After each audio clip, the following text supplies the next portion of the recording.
Hindi lang basta ibinenta ng madrasta ko ang bahay na pamana sa kin. Mas malala pa doon.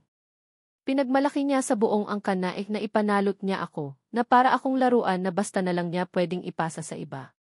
Akala niya, nasa palad niya ang mundo. Pero ang iago, hindi niya man lang sinilip kung kanino talaga nakapangalan ang bahay na yan. At doon nagsimula ang bangungot niya. Isang bangungot na hinding-hindi niya malilimutan. Ito ang kwento kung paano bumalik sa kanya ang lahat ng ginawa niya, ng doble, tripling sakit. Ako si Andrea. Para sa marami, perpekto ang buhay ko. Bilang isang babaeng nagsisimula pa lang sa aking karera, madalas akong mapuri sa aking itsura, lalo na ang aking mahabang buhok at mga matang tila laging nakangiti. Pero higit pa sa pisikal na anyo, ang pinakamalaking kayamanan ko ay ang kapayapaan na hatid ng sarili kong tahanan. Ang bahay na ito ang sentro ng aking mundo. Hindi lang ito isang ari-arian na may malawak na hardin sa likod. Ito ang pinakahuling tanggap ng pagmamahal ng aking yumaong ina. Bawat sulok nito ay puno ng alaalang kasama ko siya, mula sa kusinang amoy luto niya, hanggang sa harding puno ng mga bulaklak na siya mismo ang nagtanim. Para sa akin, ang bahay na ito ay higit pa sa pundasyon at pader. Ito ang aking santuwaryo, ang alaala ng kanyang presensya. Ibinili niya ito sa akin bago siya pumanaw, at sinigurado ng aking ama na ang lahat ng papeles ay maayos at nasa aking pangalan. Pagkatapos ng ilang taon ng pagluluksa, nagpa siya ang aking ama na magpakasal muli. Ipinakilala niya sa amin si Tita Marisa. Sa simula, mukha naman siyang mabait. Mumingiti siya ng maluwag, nagsasalita ng mahinahon, at tila gustong makibagay sa aming pamilya. Sinubukan kong tanggapin siya, kahit paano. Naisip ko, siguro ito na ang magiging bagong yugto ng buhay namin, na magkakaroon ulit ako ng figure ng ina, kahit papaano. Isa siyang babaeng may dating elegante sa pananamit, at palaging may pakikisama sa mga okasyon. Hindi ko inakala na sa likod ng kanyang matatamis na ngiti ay may maitim na plano. Ang unang tanda ng kaguluhan ay dumating ng dahan-dahan, parang isang ambon na unti-unting lumalakas. Nagsimula si Tita Marisa na magbigay ng mga suhestyon tungkol sa bahay. Andrea, sabi niya minsan, habang nakatitig sa lumang piano ng aking ina, ang bahay na ito ay napakalaki para sa isang babaeng tulad mo. Hindi ka ba nalulungkot mag-isa sa ganito kalaking espasyo? Nakangiti siya, pero may kakaibang kinang sa kanyang mga mata, tila sinusuri ang bawat sulok ng silid. Noong una, pinalampas ko lang. Naisip ko, nag-aalala lang siya. Pero nagsimula na siyang magmungkahi ng mga pagpapabuti. Bakit hindi natin palitan ang mga lumang kasangkapan? Mas magiging moderno ang dating. At ang mga halaman sa hardin, hindi ba't mas maganda kung bagong disenyo ang ilalagay? Yung tipong minimalist? Alam kong ang ibig niyang sabihin ay burahin ang bakas ng aking ina sa bahay. Ang mga lumang kasangkapan at ang hardin ay may malalim na sentimental value para sa akin. Ito ay bahagi ng alaala ng aking ina na ayaw kong mawala. Ang mas nakakabahala ay ang pag-usisa niya sa aking mga pinansyal. Andrea, malaki ba ang gastos sa pagpapanatili ng ganitong bahay? Hindi ba't mas maganda kung mayroon kang extra income? Minsan, nahuli ko siyang tinititigan ang mga papeles na nakalagay sa ibabaw ng aking mesa, mga papel tungkol sa buwis at iba pang legal na dokumento ng bahay. Pinagpapawisan ako sa tuwing nangyayari iyon. May kakaibang kaba akong nararamdaman. Tila may hindi siya sinasabi. Nagsimula rin siyang magtanong tungkol sa kung paano ko minana ang bahay. Sigurado ka ba na ikaw lang ang nakapangalan dito? Wala bang ibang beneficiary? Parang sinisiyasat niya ang bawat detalye, naghahanap ng butas. Naging mas madalas ang kanyang pagbisita, at palagi siyang may dalang mga magasin tungkol sa real estate, na madalas niyang iwan sa mesa sa mga nakangangang pahina na nagpapakita ng presyo ng mga bahay. Hindi ko pa rin naiintindihan ang buong larawan noon, pero ang pakiramdam ng pagiging hindi mapakali ay laging naroon. Tila mayroong anino na sumusunod sa akin sa loob ng sarili kong tahanan, isang malamig na presensya na unti-unting bumabalot. Ang unti-unting paglala ng sitwasyon ay parang pag-akyat sa isang hagdan na walang katapusan. Nagsimula si Tita Marisa na maging mas agresibo, ngunit patago pa rin. Isang araw, nagulat na lang ako nang makita ko ang isang lalaki na maisuot na suit at bitbit ang isang measuring tape sa aming sala. Andrea, siya si Mr. Reyes, isang real estate agent, nakangiting sabi ni Tita Marisa, na tila wala siyang ginagawang masama. Nagtanong lang ako kung magkano ang halaga ng bahay. Curiosity lang, alam mo na. Para may ideya lang tayo. Pero hindi lang iyon curiosity. Ilang linggo matapos iyon, nakita ko si Tita Marisa na nag-uusap sa telepono sa hardin, at narinig ko ang mga salitang P for sale, ideal location, at highest bidder. Nagpanggap siyang hindi niya ako nakita, at nagmadali siyang putulin ang tawag nang lumingon ako. Pero ang boses niya ay malakas at malinaw. Hindi niya na kinakailangan ang pag-aproba ko. Para siyang nagdedesisyon na para sa akin. Nagsimula na siyang magdala ng iba't ibang tao sa bahay, mga taong nagmamasid sa bawat sulok, kinukuhanan ng litrato ang bawat silid. Kapag tinatanong ko kung ano ang ginagawa nila, sasabihin niya, "Naku, Andrea, nagtitingin lang ako ng mga ideya para sa mga bago nating kagamitan. Iniisip ko lang kung anong itsura nito kung babaguhin ang disenyo." Ang kanyang mga paliwanag ay laging malabo at maihalo ng pagpapanggap. Ang kanyang mga mata ay laging nakatitig sa mga gamit ng nanay ko, na tila sinusukat ang halaga ng mga ito. Ramdam ko ang pagtaas ng presyon sa akin. Parang unti-unti niya akong sinasakal, habang nakangiti pa rin siya. Isang beses, pinilit niya akong pumirma sa isang dokumento na anya ay para sa pagpaparehistro ng mga improvement sa bahay. Pero nang basahin ko ang maliliit na letra, mayroon itong nakasulat na agreement to appraise property for potential sale and transfer of ownership. Nanginig ang kamay ko. Nagkunwari akong sumasakit ang ulo ko para hindi pirmahan at nagmaktol siya. "Napakadami mong alibi, Andrea," sabi niya, may bahid ng inis sa boses, at lumipad ang kanyang kilay sa pagkadismaya. Naging mas lalo akong mapaghihinala. Ang kanyang mga aksyon ay nagsisimula ng bumuo ng isang pattern, patago niyang sinusubukang kontrolin ang bahay. Ang mga pagbanggit niya sa pera at sa burden ng pagmamay-ari ng isang malaking ari-arian ay naging mas madalas.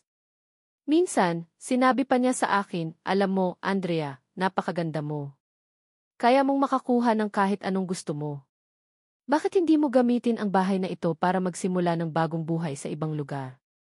Ang mga salitang iyon ay hindi payo kundi isang pagtutulak, isang panlilin lang. Tila gusto niya akong tuluyang paalisin sa bahay na iyon. Ang bawat sandali sa bahay ay naging puno ng pagdududa, at nagsimula na akong matulog ng may mabigat na kalooban. Ang buong sitwasyon ay lubos na lumala. Hindi na siya nagpapanggap. Isang hapon, habang pauwi ako mula sa trabaho, ang puso ko ay halos tumalon sa aking dibdib. May nakita akong karatula sa hardin, sale, inquire within. Natigilan ako. Pakiramdam ko, gumuho ang buong mundo ko. Sino ang naglagay niyan? Sino ang naglakas loob na gawin ito sa bahay ko? Nang pumasok ako sa loob, nakita ko si Tita Marisa na nakaupo sa sala, kausap ang isang lalaki na pamilyar na ang mukha, si Mr. Reyes, ang real estate agent. Narinig ko ang salitang i-closing date, down payment, at almost finalized. Kumulo ang dugo ko. Para akong bulkan na handang sumabog. "Ano yan, Tita Marisa?" Halos pasigaw kong tanong, nanginginig ang aking boses. Nagulat siya at nanlaki ang kanyang mga mata. Andrea, hindi pa kita nasasabihan," nautal niyang sabi, pero mabilis siyang nakabawi. May ngisi sa dulo ng kanyang mga labi na sumisira sa pagpapanggap niya. "Nahanap ko na ang tamang buyer para sa bahay na ito. Mas maganda ito para sa iyo. Malaki ang makukuha mo. Malaya ka na sa pasanin ang bahay na ito." Nanginig ako sa galit, ang aking mga kamay ay mahigpit na nakakuyom. "Paano mo nagawa ito? Wala kang karapatan. Ang bahay na ito ay pamana ng aking ina at sa akin ito nakapangalan." Ang boses ko ay halos naging isang bulong dahil sa tindi ng emosyon, kasabay ng pagngatal ng aking panga. "Nako, Andrea, matagal ko na itong pinaplano. Ang bahay na ito ay pabigat sa iyo. Hindi ka naman marunong mag-alaga ng ganito kalaking ari-arian. At isa pa, matanda na ang papa mo. Kailangan namin ng pera para sa kanyang pagtanda, para sa aming pagtanda," diin niya sa huling salita, na tila binibigyan ng diin na siya at ang aking ama ang magkasama sa buhay na ito, hindi ako. Ang pagpapanggap niya na ginagawa niya ito para sa kapakanan ng aking ama ay nagpakulo lalo ng dugo ko. Hindi na ako nag-aksaya ng oras. Kinabukasan, agad akong nagtanong sa mga kapitbahay, sa mga matatandang kaibigan ng nanay ko. Lahat sila ay nagulat sa balita at nag-alala para sa akin. Mula doon, nagmadali akong pumunta sa opisina ng abogado ng aming pamilya, si Attorney Cruz, na matagal ng kaibigan ng aking ama at ina. Siya ang humawak ng mga papeles ng mana ko. Nang marinig niya ang sinabi ko, agad siyang nagpakita ng malaking pagkabahala. Pinakinggan niya ang lahat ng detalye at nagtanong ng mga mahahalagang katanungan. Andrea, mayroon akong dapat sabihin sa iyo tungkol sa bahay na iyan. Mayroon akong natatandaan sa huling kalooban ng nanay mo. Nang gabing iyon, nagsimula ang aking pag-imbestiga. Kinukuha ko ang lahat ng lumang dokumento na nasa aking pangangalaga, mula sa mga papeles ng lupa, mga resibo ng buwis, hanggang sa huling kalooban ng aking ina. Ang bawat gabi ay ginugugol ko sa pagbabasa, sa paghahanap ng anumang pahiwatig, anumang butas na pwedeng gamitin ng madrasta ko, o anumang legal na proteksyon na baka nakalimutan ko lang. Ang buong sitwasyon ay naging isang bangungot na gising. Naging masalimuot ang bawat araw, puno ng takot na baka tuluyan nang mawala sa akin ang huling bakas ng aking ina, ang aming bahay. Ang malaking pagbabago, ang sorpresa, ay dumating sa gitna ng aking halos walang pag-asa na paghahanap. Isang gabi, habang binabasa ko ang lumang huling kalooban ng aking ina sa ilalim ng lampara, may napansin akong isang clause na hindi ko pa napansin dati. Nakasulat ito sa maliit na font at tila nakatago sa dulo ng dokumento, sa isang confidential addendum na kailangan pa talagang buksan at basahin ng maingat. Nang basahin ko ito, huminto ang mundo ko. Nagtayuan ang aking balahibo. Ang aking ina, isang matalino at mapagmahal na babae, ay tila nakita na ang posibilidad ng ganitong sitwasyon. Nakasaad sa addendum na ang bahay ay inilagay sa ilalim ng isang irrevocable trust na nakapangalan sa akin. Nangangahulugan ito na ang bahay ay hindi maaaring ibenta, iprenda, o ilipat ang pagmamay-ari ng walang aking explicit written consent, at kahit na mayroon akong pahintulot, mayroon pa ring napakahigpit na kondisyon na kailangan tuparin. Kabilang na ang personal na pag-apruba ng appointed trustee. Ang mas nakamamangha, nakasaad din na kung sino man ang magtatangkang ibenta ito nang walang paalam at walang pagsunod sa mga kondisyon ng trust, ay mananagot sa batas at kailangan magbayad ng malaking halaga bilang danyos, hindi lang sa akin kundi sa trust fund na nakalaan sa aking kinabukasan. Ito ay isang probisyon na idinagdag para protektahan ako sa anumang tangkang panlilinlang. Ang dahilan? Naantala ang paglilipat ng titulo sa aking pangalan dahil sa isang maliit na legal na issue noong namatay ang aking ina. Dahil doon, sa teknikal na aspeto, ang bahay ay nanatili sa pangalan ng aking ina sa ilalim ng trust, at ako ang sole beneficiary, ang nag-iisang tagapagmana. Si Tita Marisa, sa kanyang pagmamadali at pagiging sakim, ay hindi nag-abala na suriin ang lahat ng legal na dokumento. Ang nakita lang niya ay ang pangalan ng aking ina sa titulo at ang halaga ng bahay. Ang akala niya, dahil patay na ang aking ina, madali na niyang makukuha ang bahay at maitatago ang kanyang krimen. Hindi niya alam na ang aking ina ay nag-iwan ng isang legal na trap.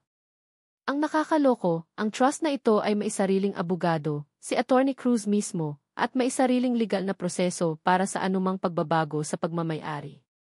Ang pagbebenta ni Tita Marisa ay hindi lamang walang bisa, kundi isa rin itong malinaw na legal na krimen. Humihingal ako nang matapos kong basahin ang lahat. Hindi ako makapaniwala. Ang galit at takot ay napalitan ng isang matinding, nakakabaliw na kasiyahan. Ang aking ina, kahit wala na, ay ipinagtanggol pa rin ako. Sa wakas, ito na ang sandali. Ang kaparusahan ni Tita Marisa ay magsisimula na. Ang pinakahihintay na pagharap ay naganap sa isang lugar na hindi ko inaasahan, ngunit perpekto para sa aking plano, sa isang formal na hapunan na inihanda ni Tita Marisa para ipagdiwang ang itagumpay ng pagbebenta ng bahay. Naroon ang aking ama, ang kanyang mga kapatid, at ilang malapit na kaibigan. Ang hapagkainan ay punong-puno ng pagkain at inumin, at si Tita Marisa ay nakangiti ng todo, tila nasa tuktok ng mundo. Mayroon siyang kakaibang kislap sa mata na nagpaparamdam sa akin ng pagkasuklam. Mga kaibigan at pamilya, simula niya, habang nakatayo at hawak ang isang baso ng champagne, ang kanyang boses ay puno ng pagmamalaki. Nais kong ipagdiwang ang isang bagong yugto. Matagumpay naming naibenta ang bahay ni Andrea. Isang malaking pag-angat ito sa aming buhay. Maraming salamat sa inyong pagdalo sa mahalagang gabing ito. Tumitingin siya sa akin ng may pagmamalaki na tila hinihintay ang aking reaksyon, isang reaksyon ng pagkatalo at pagtanggap. Nakatayo ako ng marahan, hawak ang folder na naglalaman ng mga dokumento ng trust. Ang aking boses ay kalmado, ngunit may kapangyarihan. Bago kayo magdiwang, Tita Marisa, mayroon lang akong gustong linawin. Ang lahat ng mata ay napatingin sa akin.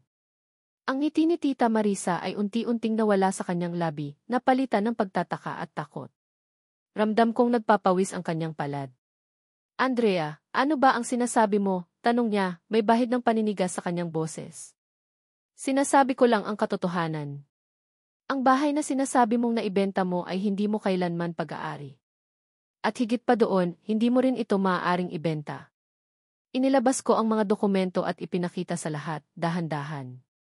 Ang bahay na ito ay nasa ilalim ng isang irrevocable trust na itinatag ng aking ina.